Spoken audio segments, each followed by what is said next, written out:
Praise the lord. మన ప్రభువును మన రక్షకుడైన యేసుక్రీస్తు వారి ఉన్నతమైన బలమైన నామంలో మీ అందరికీ మా హృదయపూర్వక వందనములు. ఈ రోజు దేవుని వాక్యము, నేను మనుష్యుల దయను సంపాదించుకొన చూచుచున్నానా, దేవుని దయను సంపాదించుకొనుచున్నానా? గలతీలకు రాసినటువంటి పత్రిక 1వ అధ్యాయము 10వ వచనము. Am I now trying to win the approval of human beings or of God? Galatians chapter 1 verse 10. ఈ రోజుకు గాను కృపగలిగిన దేవుడు మనకు అనుగ్రహించిన వాక్య భాగమును బట్టి ధ్యానించుకుందాము. ప్రభునందు ప్రియమైన సహోదరి సహోదరులారా, మనము చాలా సందర్భాల్లో దేవుడు మనలో ఉంచిన తలంపులను ప్రక్కన పెట్టి, దేవుడు చేయమన్నది చేయకుండా మనుషులు సంతోష పెట్టాలని, వారి ముందు మంచి అనిపించుకోవాలని, వారేమి అనుకుంటారో ఏమో అని ఏదో ఒక కారణం చేత మనము దేవుని కంటే మనుషులకే ఎక్కువ ప్రాధాన్యత ఇస్తుంటాం. నీవు కూడా ఇదే స్థితిలో ఉన్నావేమో. దేవుడు నీకు ఏదో చేయమని చెప్తుంటే, దేవుడు ధైర్యంగా నువ్వు ముందుకు వెళ్ళమంటుంటే, దేవుడు కొత్త ఆలోచన నీ హృదయంలో పెడుతుంటే నీవు వాటిని మనుషుల కోసం వ్యతిరేకిస్తున్నావేమో. మనుష్యుల దయనే కావాలి, మనుషులు నన్ను మంచి అనిపించుకోవాలని, మనుషులు జాలి నాకు కావాలని, ఇది దేవుడు చెప్పినా సరే నాకు దగ్గరి వారు ఓకే అంటేనే నేను చేస్తానని నువ్వు అనుకుంటున్నావేమో. అది నిన్ను అయోమయంలో పడివేస్తుంది, నిన్ను ఎదగనివ్వకుండా ఆపుతుంది. దేవుని యొక్క సంకల్పాన్ని, ఆయన యొక్క ప్రణాళికను నీ జీవితములో నెరవేర్చలేదు. పౌలు భక్తుడు సువార్త చెప్పే విషయంలో అతనికి వ్యతిరేకత ఎదురైంది. అందరూ ఒకలా చెబుతుంటే పౌలు గారు మాత్రం ధైర్యంగా దేవుడు ఏ ప్రత్యక్షత అయితే చూపించాడో అది మాత్రమే ప్రకటిస్తున్నాడు. మనుషులు అతన్ని వ్యతిరేకిస్తున్నా సరే పౌలు గారు ఎవరి కోసమో కూడా తన యొక్క మార్గాన్ని మార్చుకోలేదు. అందుకే అంటున్నాడు, ఇప్పుడు నేను మనుషుల దయను సంపాదించుకొని చూచుచున్నానా, దేవుని దయను సంపాదించుకొనుచున్నానా? నేను మనుషులను సంతోష పెట్టగోరుచున్నానా? నేను ఎప్పటికీ మనుషులను సంతోష పెట్టువాడనైతే క్రీస్తు దాసుడను కాకపోయేదను అని. ఈరోజు నా పౌలు వలె అందరికీ ధైర్యము లేక, దేవుని పైన ఆనుకోలేక, మనుషులను సంతోషపరచాలని, వారిని ఆనందపరచాలనే ఉద్దేశముతో వారి యొక్క మెప్పు పొందాలని తమలో తామే నలిగిపోతూ దేవుని యొక్క చిత్తాన్ని నెరవేర్చలేకపోతున్నారు. అయితే వారికి అర్థం కావడం లేదు, మనుష్యులు శాశ్వతం కాదు, దేవుడే శాశ్వతము అని. మనుష్యులు అన్ని వేళలా నమ్మదగిన వారు కాదు, దేవుడే నమ్మదగిన వాడు అని. మనుషులు జీవాన్ని ఇవ్వలేరు, దేవుడే ఆ జీవాన్ని ఇచ్చాడు అని. ఇప్పుడు చెప్పండి, మనకు మనుషుల నుండి అంగీకారం కావాలా, దేవుని నుండి అంగీకారం కావాలా? మనుషులకు లోబడాలా, సర్వశక్తిమంతుడైన దేవునికి మనం లోబడాలా? వారి కోసం దేవుని యొక్క పిలుపును మరచి, వారి కోసం దేవుని యొక్క సన్నిధికి దూరమయ్యి, వారి కోసం దేవుణ్ణి వ్యతిరేకించి జీవించడం ఒక బుద్ధిహీనమైనటువంటి పని. పౌలు భక్తుడు అంటున్నట్లుగా మనుష్యుల దయను సంపాదించుకుంటే ఏమొస్తుంది? వారు మనకు సహాయం చేస్తా అని అంటారు, కానీ చెయ్యరు. చేసినా అన్ని వేళలా ఉండదు. నేను నీకు భోజనం పెడతా అంటారు, హాస్పిటల్కి తీసుకుని వెళ్తానంటారు, నేను నిన్ను చదివిస్తానంటారు. ఇలాంటి అవసరాల కోసం మనము మనుష్యుల మాటని వింటే, వారి యొక్క దయ కోసం ఆరాట పడితే ఉపయోగం ఏమి ఉండదు. ఎందుకంటే వాక్యం సెలవిస్తుంది, సర్వ శరీరులను దేవుడు సృజించాడు అని. అంటే వారి యొక్క సృష్టికర్త కూడా దేవుడే. వారి ప్రాణాలు, వారి సంపదలు, వారి ఆలోచనలు అన్ని దేవుని చేతిలోనే ఉన్నాయి. మనమే మొహమాటానికి పోయి ఏమనుకుంటారో అని వారిని నొప్పించొద్దు, బాధ పెట్టొద్దని, పెద్దవారని, డబ్బున్నవారని ఏదో ఒక కారణం చేత దేవుని దయను లేదా ఆయన అంగీకారమును వద్దు అని అనుకుంటాం. అలాంటి ఆలోచనలో నుండి మనమంతా బయటికి రావాలి అని దేవుడు కోరుకుంటున్నాడండి. నీకు దేవుడు ఇచ్చిన తలంపు గాక మనుష్యులు నీలో రుద్దిన బలవంతమైన తలంపులను చెయ్యాలి అని అనుకోవద్దు. అలా చేస్తే నీలో సంతోషం ఉండదు, నీలో సంతృప్తి ఉండదు, నీవు నీలా జీవించలేవు. ఇంకొకరి అంగీకారం కోసం, ఇంకొకరి సంతోషం కోసం నువ్వు జీవించొద్దు. దేవుడు నిన్ను ఉండమన్నట్లుగానే, ఆయన నిన్ను జీవించమన్నట్లుగానే జీవించు. ఎందుకంటే నీవు తల్లి గర్భమున రూపింపబడక మునుపే ఆయనకు నువ్వు తెలుసు. నీలో తలంపులు పుట్టక ముందే ఆయనకు తెలుసు. నీ వేదన, నీ బాధ, నీ కష్టము, నీ యొక్క అవసరము అన్ని అన్ని కూడా యేసయ్యకు తెలుసు. మనుషులు హృదయాన్ని చూడలేరు, కానీ దేవుడు నీ హృదయాన్ని చూసి నిన్ను నడిపిస్తాడు. నీ యొక్క ప్రతి అవసరతను ఆయన తీరుస్తాడు. నీకు ఆరోగ్యం ఇస్తాడు. నిన్ను, నీ కుటుంబాన్ని పోషిస్తాడు.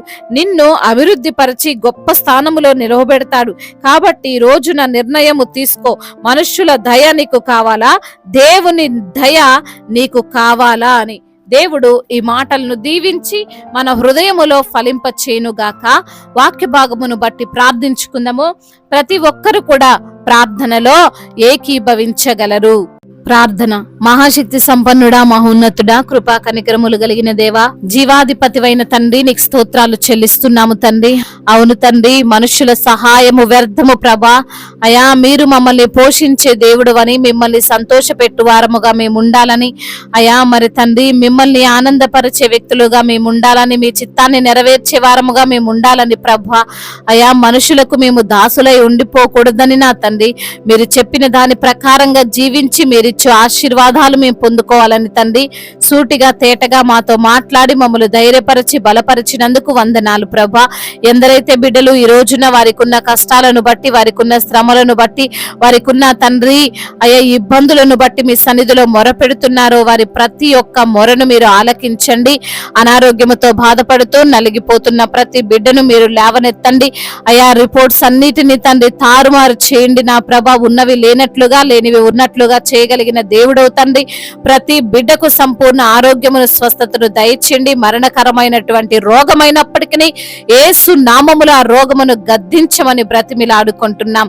అదే విధంగా నా ప్రభువా, జ్వరముతో బాధపడుతున్నటువంటి బిడ్డలు, కాళ్ళ నొప్పులతో బాధపడుతున్న ప్రతి బిడ్డను కూడా మీరు తాకమని వేడుకుంటున్నాము.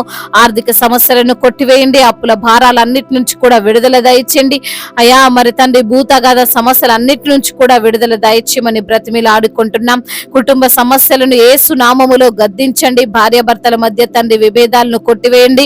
ఒకరినొకరు అర్థం చేసుకోవడానికి కృపను అనుగ్రహించమని వేడుకుంటున్నాం తండ్రి.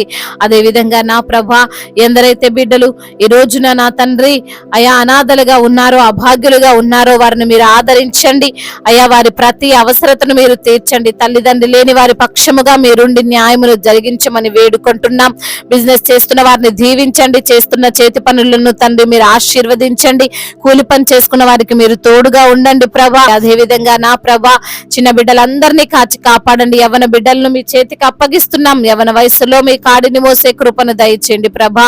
అయా మరి తండ్రి, గేమ్స్ ఎడిక్షన్ నుంచి విడుదల దయచేయండి. ముఖ్యంగా మీ యందు భయభక్తులు కలిగినటువంటి జీవితాన్ని ప్రతి యవన బిడ్డకు మీరు ప్రసాదించమని బ్రతిమిలాడుకుంటున్నాం. అయా మరి తండ్రి, చెడు వ్యసనాలు, చెడు స్నేహాలు అన్నిటి నుంచి కూడా విడుదల దయచేయమని బ్రతిమిలాడుకుంటున్నాం. గర్భఫలము లేక బాధపడుతున్న బిడ్డలకు గర్భఫలాన్ని దయచేయండి. గర్భిణీ స్త్రీలను మీరు జ్ఞాపకం చేసుకోమని వేడుకుంటున్నాం తండ్రి. ఇప్పుడే పుట్టిన చంటి బిడ్డలను కూడా మీరు దీవించి ఆశీర్వదించి బలపరచమని వేడుకుంటున్నాం. అదే విధంగా నా ప్రభా, వివాహాల విషయంలో తండ్రి మీ చిత్తం ఏమిటో తండ్రి బిడ్డలకు బయలుపరచమని బ్రతిమిలాడుకుంటున్నాం. అయా, ఎందరైతే బిడ్డలు నా ప్రభా మరి తండ్రి అయా రక్షణ లేక ఉన్నారో వారికి రక్షణ దయచేయండి. మారు మనసును వారికి అనుగ్రహించండి. ఇంకా బాప్తిసం తీసుకొని బిడ్డల హృదయాలను ప్రేరేపించండి నా తండ్రి. అధికారులందరికీ మీరు తోడుగా ఉండండి ప్రభా. అయా, అధికారులకు సమయోచితమైన జ్ఞానమును, వివేచనను దయచేయండి తండ్రి. అయా, అందరిని ప్రేమించే మనస్సు, అందరికీ న్యాయము తీర్చేటువంటి మనస్సును వారికి మీరు అనుగ్రహించండి నా తండ్రి. ఎటువంటి మత కల్లోలాలు లేకుండా నా ప్రభా, అందరూ సమాధానముతో సంతోషంగా ఉండునట్లుగా కృప చూపించమని బ్రతిమిలాడుకుంటున్నాం తండ్రి. అయా మరి తండ్రి, ఎందరైతే బిడ్డలు మరి తండ్రి మీ యొక్క పరిచర్యను జరిగిస్తున్నారో వారందరినీ కూడా మీరు దీవించండి అయ్యా. అయా, సువార్థికులను మీరు బలపరుస్తూ రండి ప్రభా. అదే విధంగా మిషనరీస్ ని దీవించండి నా.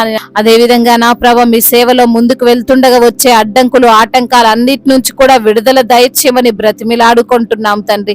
ఇతర దేశాల్లో ఉంటున్న ప్రతి బిడ్డకు మీరు తోడై ఉండమని వేడుకుంటున్నాం. వారు పడే కష్టాన్ని, వారు పడే తండ్రి శ్రమను చూస్తున్న దేవుడు తగిన ప్రతిఫలాన్ని మీరే దయచేయండి తండ్రి. అదే విధంగా నా ప్రభా, అయా మరి తండ్రి, ఇంకా చెప్పుకోలేనటువంటి బాధతో విరిగి విరిగి నలిగిన హృదయముతో మీకు మొరపెడుతున్న ప్రతి బిడ్డ మొరను మీరు ఆలకిస్తూ రమ్మని వేడుకుంటూ తండ్రి, ఇంతవరకు చేసిన ప్రార్థన అంతటిని అయా మీ పాద సన్నిధిన చేర్చుకోమని మానాథుడు, సర్వశక్తిమంతుడు, సజీవుడు, బలవంతుడైన యేసుక్రీస్తు వారి ఉన్నతమైన బహు పూజింపదగిన నామంలో ఈ ప్రార్థనను అడిగి వేడుకొని పొందుకొని ఉన్నాము మా ప్రియ పరలోకపు తండ్రి. ఆమేన్.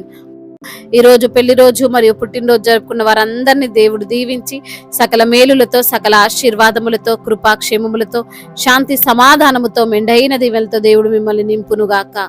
మీ యొక్క ప్రార్థన అవసరతలను మాకు తెలియజేయగలరు. మీ కొరకు మేము తప్పక ప్రార్థిస్తాము. మొదటిసారిగా మన యొక్క ఆదరణ వాక్యం చూస్తున్నట్లయితే తప్పకుండా సబ్స్క్రైబ్ చేసుకోగలరు. ఈ వాక్యము మీకు ఆశీర్వాదకరంగా ఉండినట్లయితే అనేకులకు కూడా ఈ వాక్యాన్ని పంపి మీరు కూడా దేవుని యొక్క రాజ్య సువార్తలో పాలిభాగస్తులు కావాలని దేవుని పేరిట మనవి చేసుకుంటున్నాను. May God bless you all. దేవుడు మిమ్మల్ని దీవించి బలపరిచి స్థిరపరచును గాక.